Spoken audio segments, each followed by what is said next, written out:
ಅಷ್ಟೇ ಮುಖ್ಯ. ನಮ್ಮ ಎಲ್ಲ ಚಲಾವಣೆಯ ನೋಟುಗಳನ್ನು ಮುಂಭಾಗದಲ್ಲಿ ಮಹಾತ್ಮ ಗಾಂಧಿಯವರ ಭಾವಚಿತ್ರ, ಅಶೋಕ ಸ್ತಂಭದ ಲಾಂಛನ ಮತ್ತು ಭಾರತೀಯ ಗವರ್ನರ್ ಅವರ ಸಹಿ ಇದೆ. ಅಂಧರಿಗೆ, ದೃಷ್ಟಿಹೀನರಿಗೆ ಸಹಾಯ ಮಾಡಲು ಬ್ರೇಲ್ ಮುದ್ರಣವನ್ನು ಹೊಂದಿದೆ.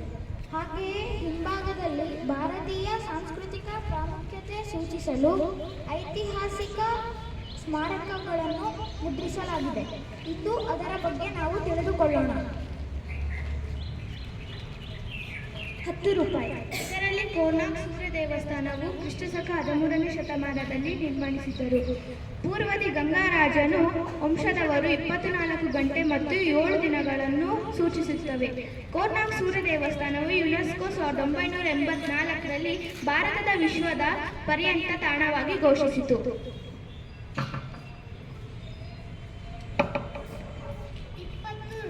20 ರೂಪಾಯಿ. ಇದು ಎಲ್ಲೋರದ ಗುಹೆಗಳಲ್ಲಿ ಸ್ಮಾರಕವಿದೆ. ರಾಷ್ಟ್ರಕೂಟರು ಮತ್ತು ಮಾಧವರಾಜ ಕೃಷ್ಣರು ನಿರ್ಮಿಸಿದರು.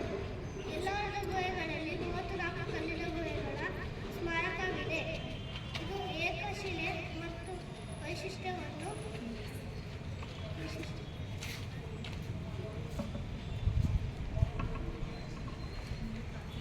50 ರೂಪಾಯಿ.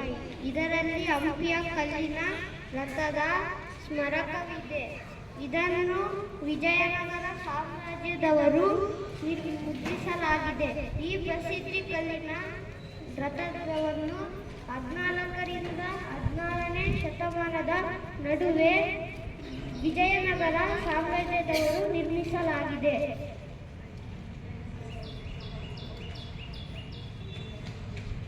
100 ರೂಪಾಯಿ. ದೇಶದ ಪಿತಾಮಹರಾದಂತಹ ಮಹಾತ್ಮ ಗಾಂಧೀಜಿಯವರ ಸ್ಮರಣೆಗಾಗಿ ಮುಖಬೆಲೆಯ ನೋಟಿನಲ್ಲಿ ಮೊದಲ ಬಾರಿಗೆ ಅವರ ಭಾವಚಿತ್ರವನ್ನು ಮುದ್ರಿಸಲಾಗಿದೆ ಮತ್ತು ಅಶೋಕ ಕಂಬದ ಲಾಂಛನ ಮತ್ತು ಭಾರತೀಯ ರಿಸರ್ವ್ ಬ್ಯಾಂಕ್ ಗವರ್ನರ್ ಅವರ ಸಹಿ ಚಿತ್ರವನ್ನು ಒಳಗೊಂಡಿದೆ. ಹಾಗೂ ರಾಣಿ ಕಿ ವಾವ್ ಕ್ರಿಸ್ತಶಕ 11ನೇ ಶತಮಾನದಲ್ಲಿ ಸೋಲಂಕಿ ರಾಜವಂಶದವರು ಗುಜರಾತಿನ ಪಟಾನ್ನಲ್ಲಿರುವ ಮೆಟ್ಟಿಲು ಭಾಗಗಳನ್ನು ಯುನೆಸ್ಕೋ 2016ರಲ್ಲಿ ವಿಶ್ವ ಪರಂಪರೆಯ ತಾಣವೆಂದು ಘೋಷಿಸಲಾಗಿದೆ. ಧನ್ಯವಾದ. 200 ರೂಪಾಯಿ. 200 ರೂಪಾಯಿ. ಇದರಲ್ಲಿ ಸಾಚಿ ಸ್ಫೋಟವನ್ನು ನಿರ್ಮಿಸಲಾಗಿದೆ. ಕೃಷ್ಣ ಪೂರ್ವ 3ನೇ ಶತಮಾನದಲ್ಲಿ ಮೌರ್ಯ ಸಾಮ್ರಾಜ್ಯದವರು ಮೊದಲ ಬಾರಿ 200 ರೂಪಾಯಿ ಮುಖಬೆಲೆಯ ನೋಟನ್ನು ಆಗಸ್ಟ್ 2017ರಂದು ಪರಿಚಯಿಸಲಾಗಿತ್ತು. ಬೌದ್ಧ ಸ್ಮಾರಕವಾದ ಮಧ್ಯಪ್ರದೇಶದಲ್ಲಿರುವ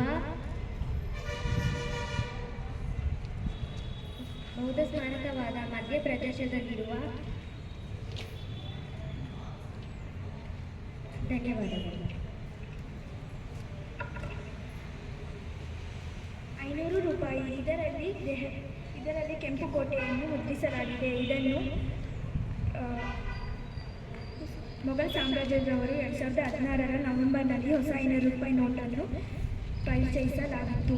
ಈ ನೋಟುಗಳ ಮೇಲೆ ದೆಹಲಿಯ ಕೆಂಪು ಕೋಟೆಯನ್ನು ಮುದ್ರಿಸಲಾಗಿದೆ.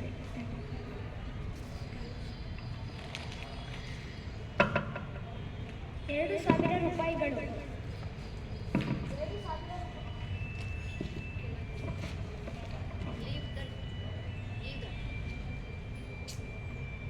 ಈ ನೋಟನ್ನು 2016ರ ನವೆಂಬರ್ 8ರಂದು ಗರಿಷ್ಠ ಮುಖಬೆಲೆಯ ನೋಟನ್ನು ಮಾಡಲಾಗಿದೆ. ಇದು ಭಾರತದ ಮೊದಲ ಅಂತರಗ್ರಹ ಬಾಹ್ಯಾಕಾಶ ಕಾರ್ಯಾಚರಣೆಯನ್ನು ಪ್ರತಿನಿಧಿಸುವ ಮಂಗಳಯಾನ